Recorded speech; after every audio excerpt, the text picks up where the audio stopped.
may apat kami na mini tractor. May dalawa kaming digger na ganyan, tapos may dalawa kaming nikiri pang root cutting. Ayan yung dalawang digger namin. Tapos ito yung root cutting naman namin. Nandun na yung binata ko, nag-root cutting na siya doon.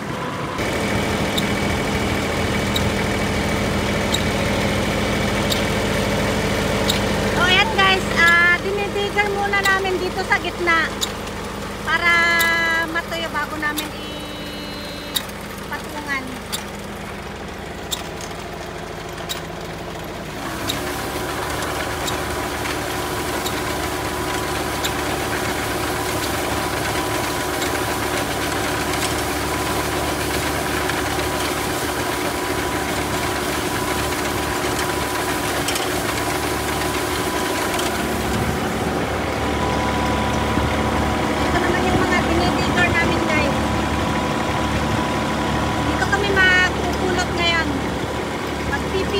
Tapos yung binata ko naman na root cutting siya sa dito sa susunod na i-harvest namin.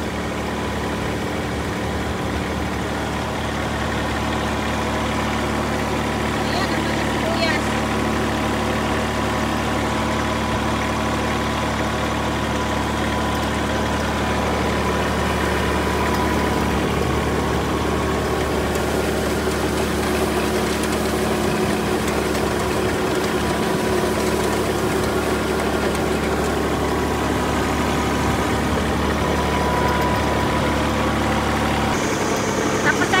Pagka natuyo na yung vinegar namin sa gitna, saka namin papatungan.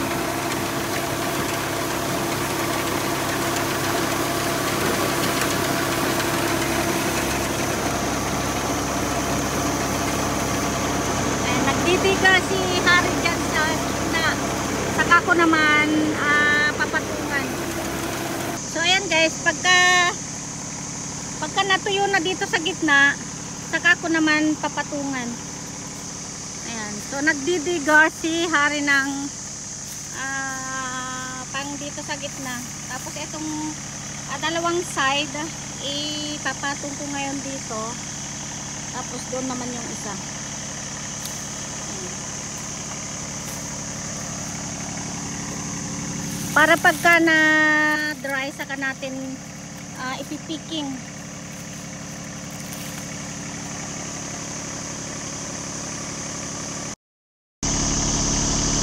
So ayan guys, dito kami magpipiking ngayon.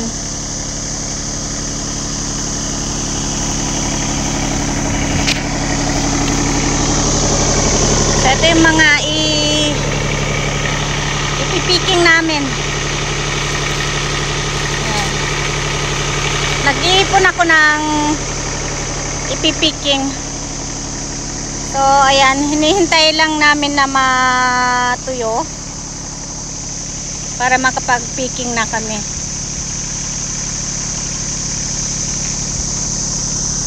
So nandito na naman kami sa ibang sa isang bukid namin guys. Tuloy-tuloy na yung pag-harvest namin ng sibuyas. So ganito din kalalaki itong mga sibuyas dito.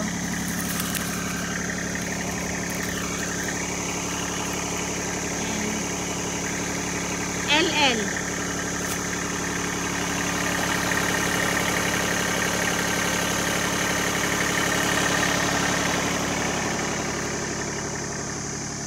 Tapos itong nandito pa, ipapatong ko din dito. Para sa isang picking, tatlong linya na yung mailagay natin dito sa ipipicking para mabilis po picking. Ayan.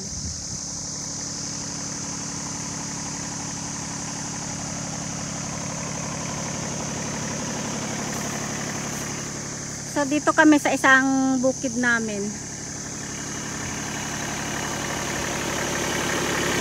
dito sa bundok. Bundok naman kami ngayon guys. Tapos ayan, meron akong electric fan. So mainit din pagka tag-harvest, lalo na itong ganitong maliit na tractor. Hindi siya aircon.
Kailangan mahakot namin, mapiking namin to lahat ngayon guys. Uulan po bukas ng umaga.